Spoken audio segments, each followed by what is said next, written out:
Hello, friends, and welcome to What the Fringe, the podcast dedicated to all things Fringe theater. I'm your host, Lauren Hantz, and each week I visit with a Fringe artist to hear all about their endeavors and gain insight into their process.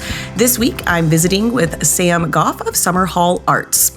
Summerhall Arts is a charity dedicated to supporting and nurturing the arts. Summerhall Arts had its beginnings in 2012 in the Summerhall venue and has become one of the most important Edinburgh Fringe venues, supporting new writing and experimental theater specialists. Summerhall Arts exists to create a stable vehicle for the arts, protecting the fragile artistic community, safeguarding a creative professional development program, and maintaining a safe and inclusive space to showcase new writing and early career practitioners in Edinburgh and Scotland. The charity is a lifeboat, providing space, opportunity, and mentorship to those who have creative ideas but no means or facilities to begin that creative process.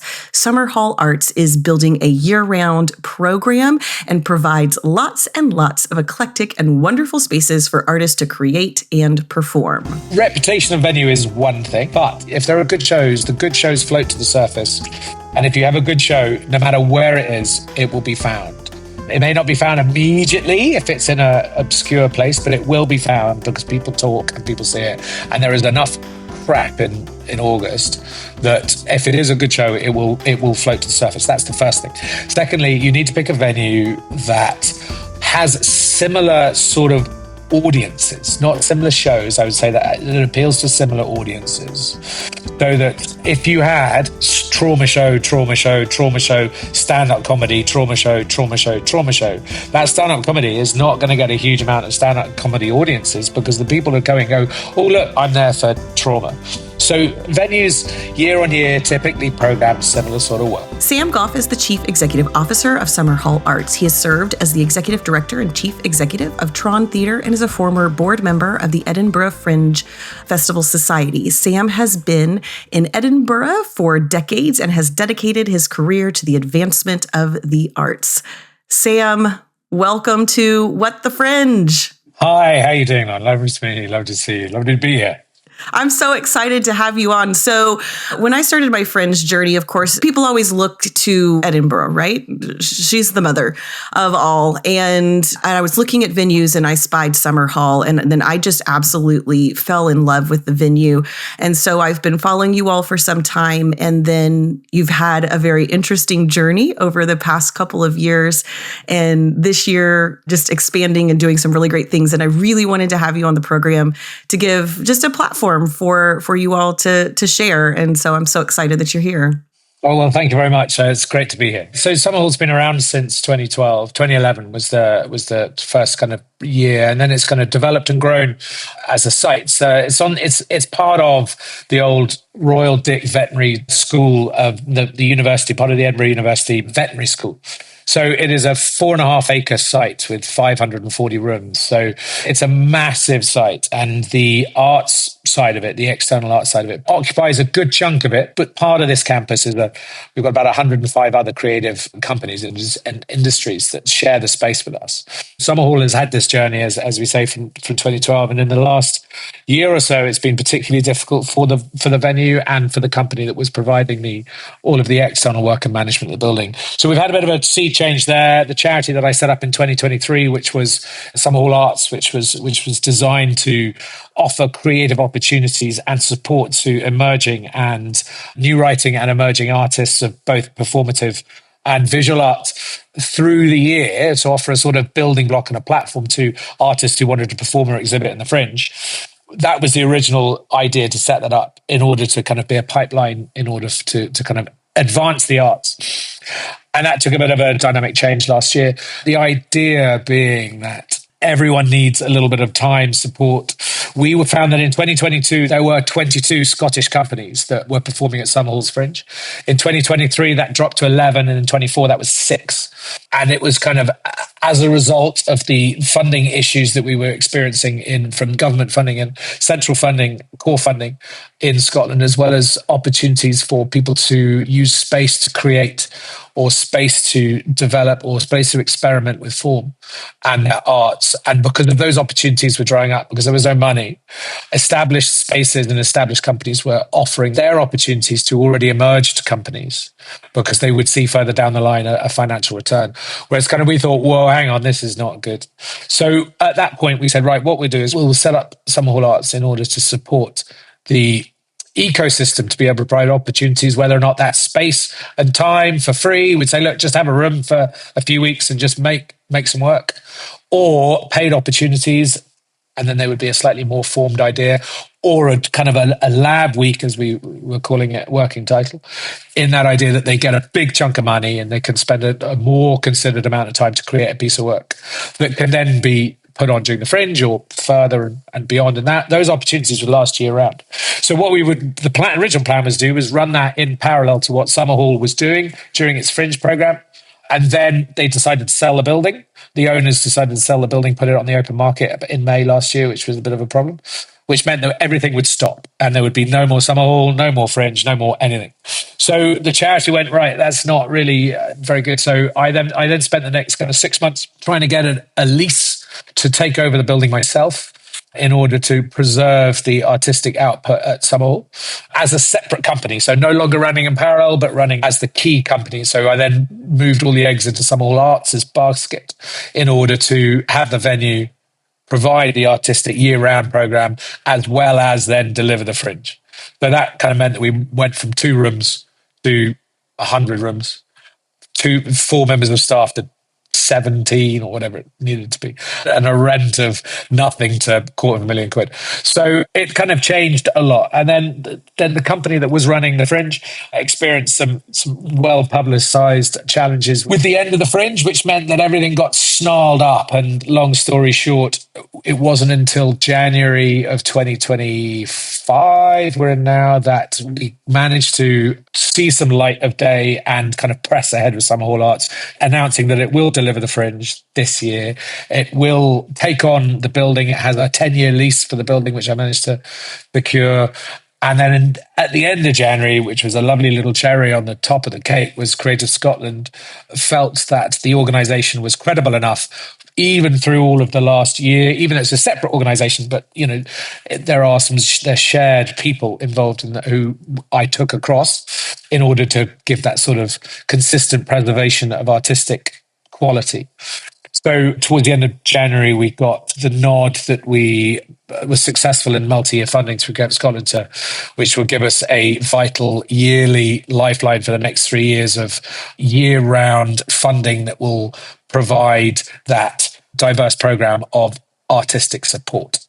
That is so much to sort through for you all as a staff and figuring that out. And thank you for sharing that journey and what's been going on. And it is such a gift to the community. You know, one of my questions was, why is it so important to preserve Summerhall as an arts venue?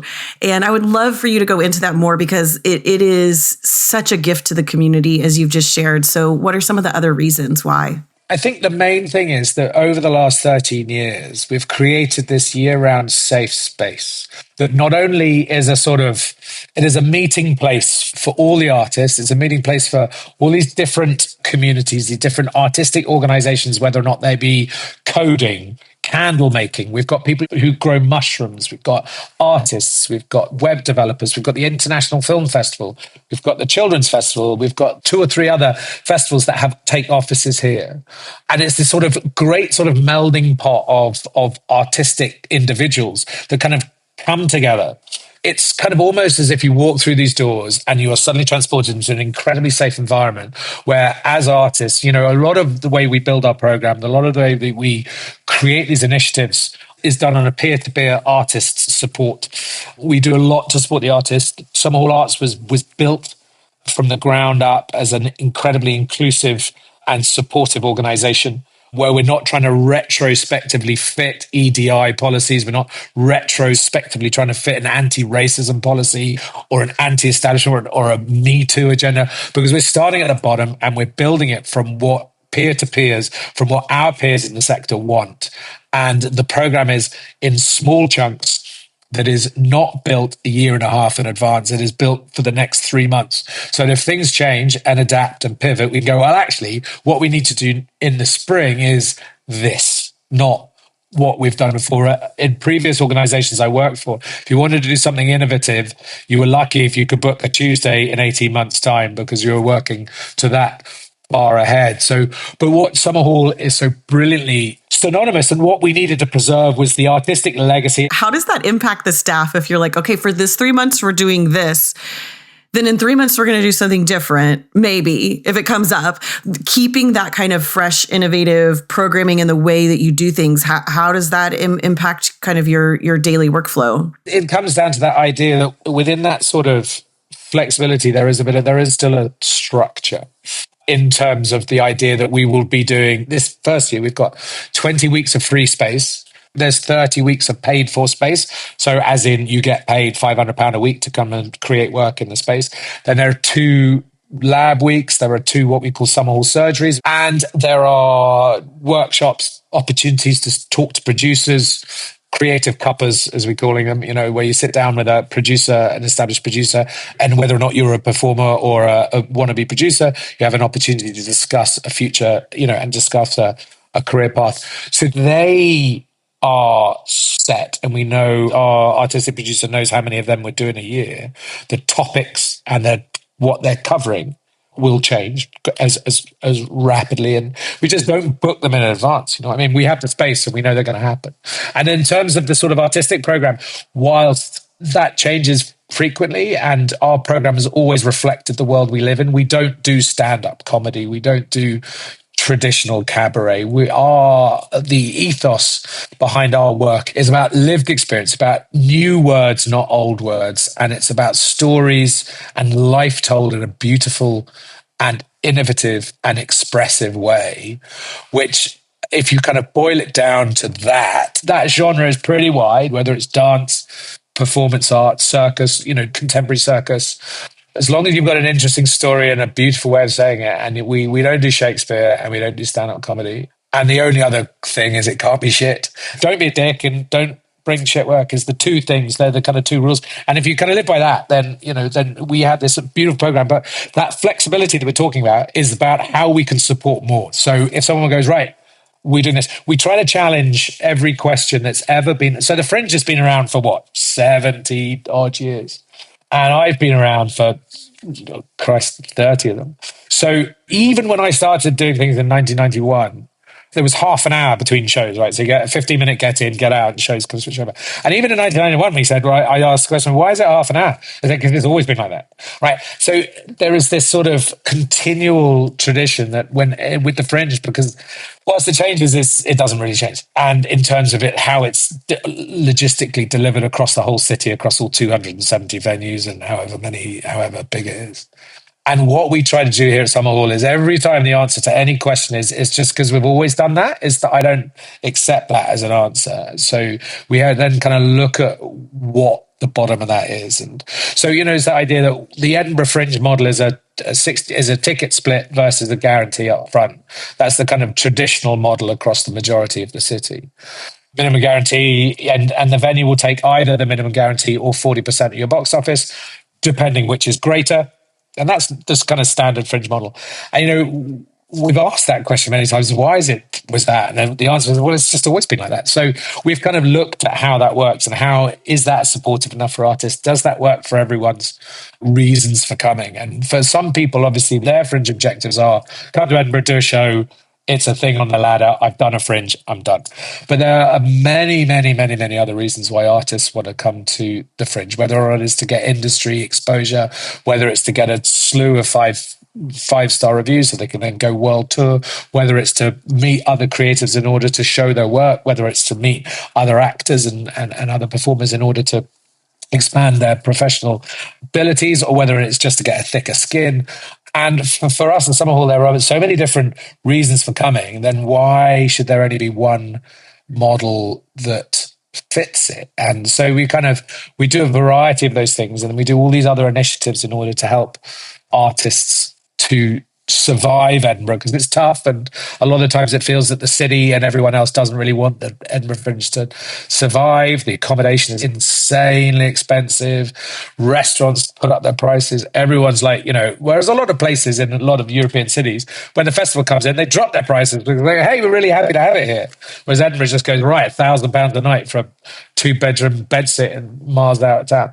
So we try and combat that here by saying, look, I can't influence the hotel prices, but what I can do is I can make my beer cheaper for the artists, and what I can do is try and get people to give more money to the artists that will go to the artists and not to the venue or to the city, and it can help them directly to do that. So we do the Support the Artist ticket scheme, which is an additional donation, I suppose, at checkout at box office time for when you buy a ticket. Through our website, you can't do it, through our box office, not through the Fringe box office, but you can choose to give an additional £2 on the ticket price, whereas £12 or the £14 or the £16 which you pay for the ticket, that is split between the venue and the artist. But the Support the Artist ticket, 100% of that £2 goes direct to the artist, and they get it straight away.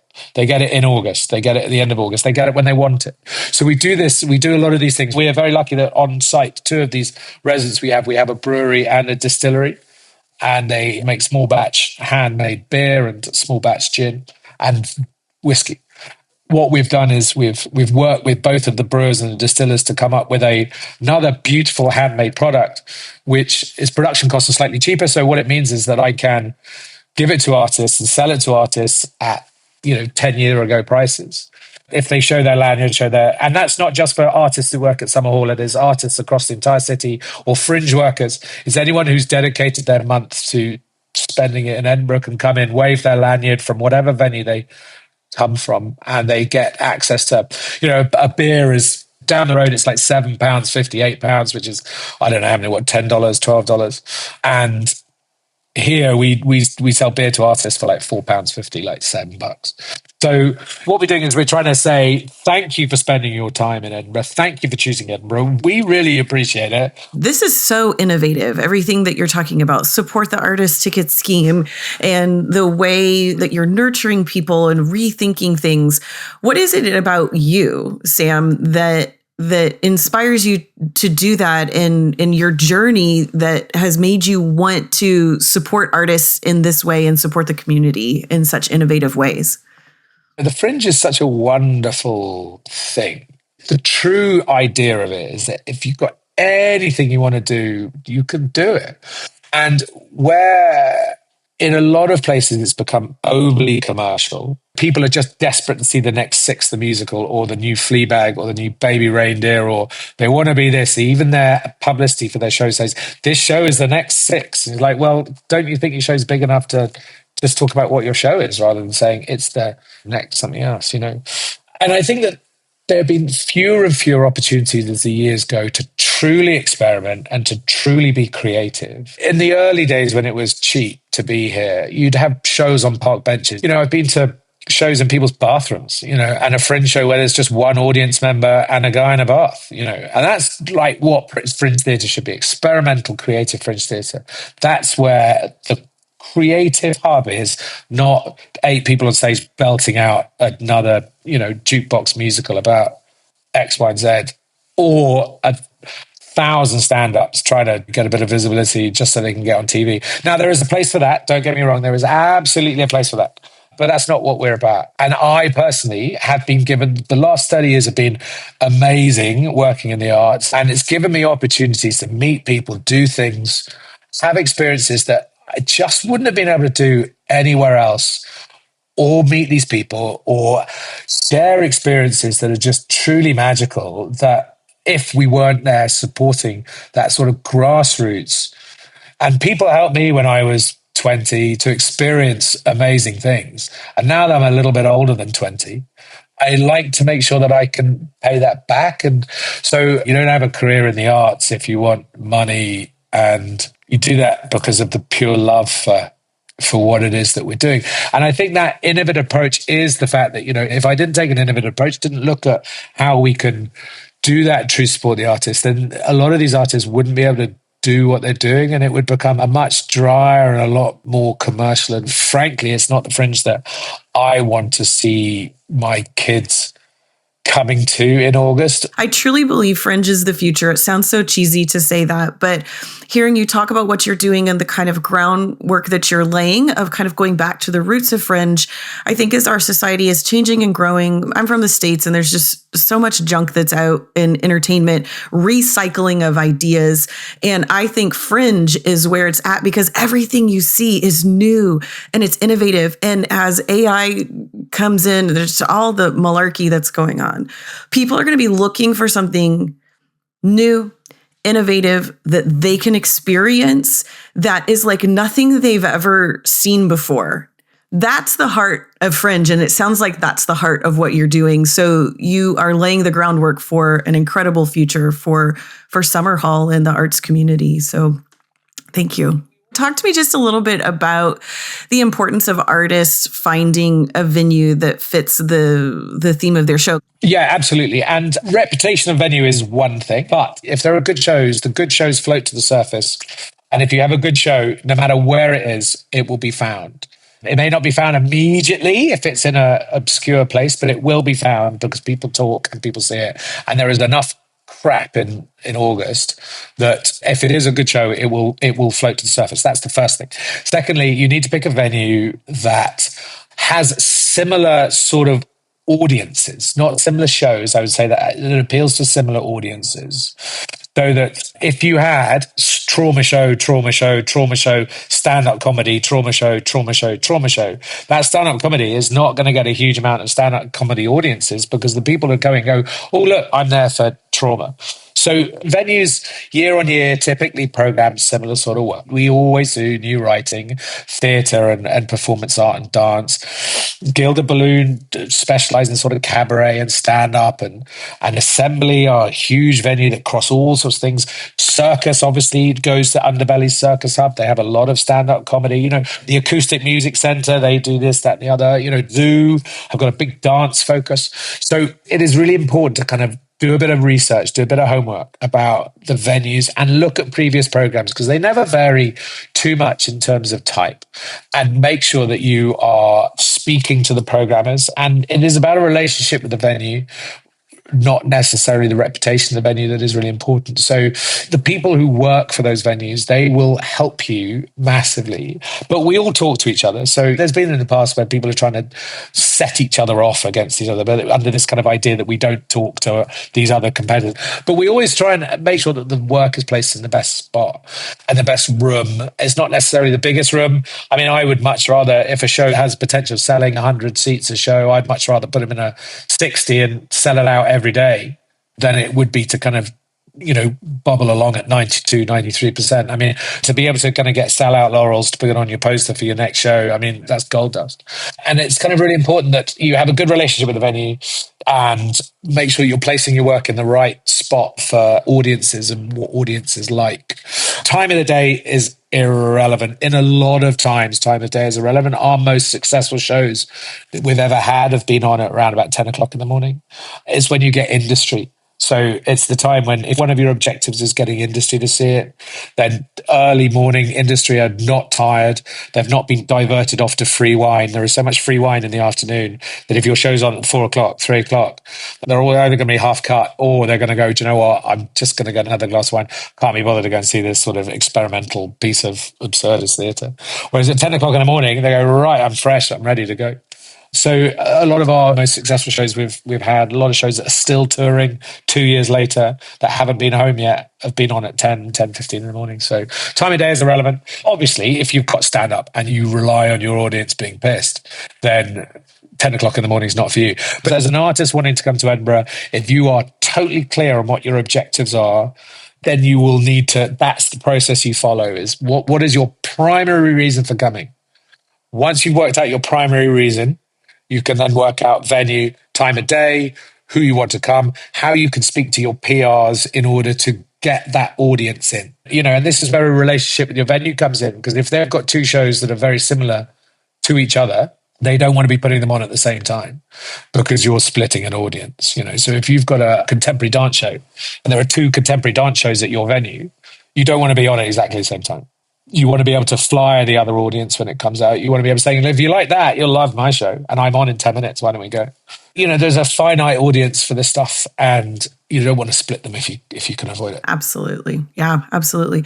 Well, let's talk just real briefly. You all have some awards this year, which is really exciting to help just some artists in particular. We've got the Meadows Award, which supports artists of color, and the Guimarães Rosa Institute Award, which is supporting Brazilian-based artists in the UK. So I'm just really excited about this. How did you guys stumble upon these awards, and how are you finding folks to apply and be a part of Summerhall this year? We have those two awards, and we also have the Autopsy Award, which is another award which we have year on year, which gives artists who experience difficulties in coming to the Fringe every year. And all of these awards have money, cash money that goes with them.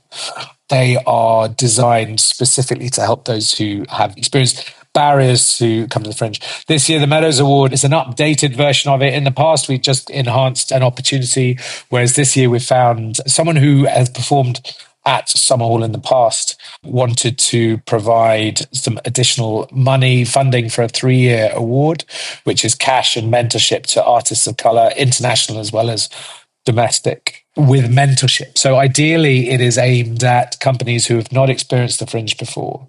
So they can not only get some cash, I think it's £3,500 or I think it's probably about $5,000, which is cash money, as well as a huge chunk of what we will find is tailor-made mentorship that will be specific to what those companies' needs are. If that is, can you hook me up with other artists of color that have succeeded in Edinburgh in the past so we know what they're doing, we will hook them up and get mentorship that way. If it is, can I get some mentorship from how we PR it or how we look into networks that we are currently not involved in, depending on where they're from, then that's the mentorship that we have. So it goes back to what we talked about earlier, that idea of flexible. It's a flexible award where there's cash, there's an enhanced deal, there's an enhanced marketing. You get no guarantee. We pay for your registration in the Fringe thing. You get an enhanced split. So instead of getting 60% of the box office, you get 65% of your box office. You don't have to pay a guarantee up front. So it's all about reducing the barriers to participation. But the key thing in this, apart from the cash, is this idea that we will tailor-make some mentorship for you with whoever that may be. We have an extensive network of people that can help. The award for working with a UK-based Brazilian company, again, it came across a similar sort of way. We've worked with a lot of Brazilian artists, and there is a big focus in 2025 on Brazilian companies coming to Edinburgh. And so through conversation, through our reputation of new writing and working, being supportive to artists at the start of their careers, that they came to us and said, look, we want to partner up with an award. What can you do? And said, what we can do, if you provide the cash, we will provide you with the platform, the opportunity, the reputation, the networks in order to be able to get these awards out there so that people will apply. All of these application processes are open calls. They're all anonymous open calls. We sit on a panel purely with the logistical and practical advice. We don't have, for these awards, we don't offer any artistic influence, especially not the Meadows Award, which is about companies of color coming. We wouldn't want to put into that any of our artistic biases into that. So all we do is we say, this show here would be easy to put on. This show here won't fit in the space that we've allocated to it. This show here can fit in, but it'll be complicated for practical and logistical reasons, not artistic, thematic, or content reasons. And that's the only reason we sit on the panel. Both of those panels and both of the award winners are brilliant this year, as with all of the awards. We didn't award the Rewind Award this year because we didn't find that there was a work that we thought was right enough. So the Rewind was established last year, which was to deal with issues of colonization, and it's about decolonizing. Scotland has a tricky history with the colonies and with slavery, and Edinburgh is a particularly liberal city compared to other parts of Scotland. And when it came to its kind of history of that, we've spent a bit of time looking at work that addresses colonization and that idea of decolonization. Of course, obviously, Scotland feels like it is a poor neighbour of its English cousins for a long time. But, so it's about addressing those issues. Oh, well, I'm going to be keeping my eyes out when I'm here in the States and in Canada for people that might be a good candidate for that, because that could be a make or break for folks. Absolutely. I've come to my last question that I love to ask all of my guests. What is your most interesting or awkward Fringe interaction? 30 plus years at the Fringe. I'm sure you have a slew of stories. Oh my God, I was primed for this, and I've been racking my brains over the last 45 minutes trying to think about a story. I mean, there are so many. I mean, there are times when famous TV comedians had come into venues I used to work in and asked for the Wi-Fi code, and the team went, the Wi-Fi code is just for artists. And then the person would hold up his flyer and say, look, it's me. Right. There's other kind of fun things where you just don't know kind of who you're talking to, or we always kind of say, you never know who you're standing next to, whether or not it's in the loo or in the chip queue at 3:00 in the morning, you're half cut. And it's that idea of, you never know who you're going to be with. You never know who the person is you're talking to in Edinburgh. So always be nice. If you've got a show, have a superlative-free 10-second elevator pitch of your shows. You may only once get a chance to speak to a producer and if you're going, oh, do you know what? This show is great. It's amazing. It's fantastic. It's the best thing ever. It's the most brilliant. Oh my God. It's, you've lost them immediately and you haven't said a single thing about it. But those sort of experiences in Edinburgh are so common, of this sort of crazy, there was one of our companies last year had sold one ticket for a show. And I mean, that's, sometimes that happens. But that one person was Phoebe Waller-Bridge, Fleabag. Like, she was the only person in the audience. They were like, what? And it's kind of like, okay, this is kind of a bit strange. So the performer came out and was like, what? This is the most surreal moment of my life. Is sort of, I mean, it was a brilliant show and it was getting 100. I don't know why only it was anything, but the only person sitting in the middle of the front row was Fleabag. And so that was quite a funny thing. But personally, I mean, so many funny things happen all the time. It's impossible to pick one, really. But people just have to come and build their own funny stories and experiences. It is the greatest show on earth and is the biggest Fringe in the world. It is the third most ticketed event on the planet, behind the Olympics and the World Cup, Soccer World Cup. And those things happen every 4 years. And Edinburgh Festival happens every year. It's incredible.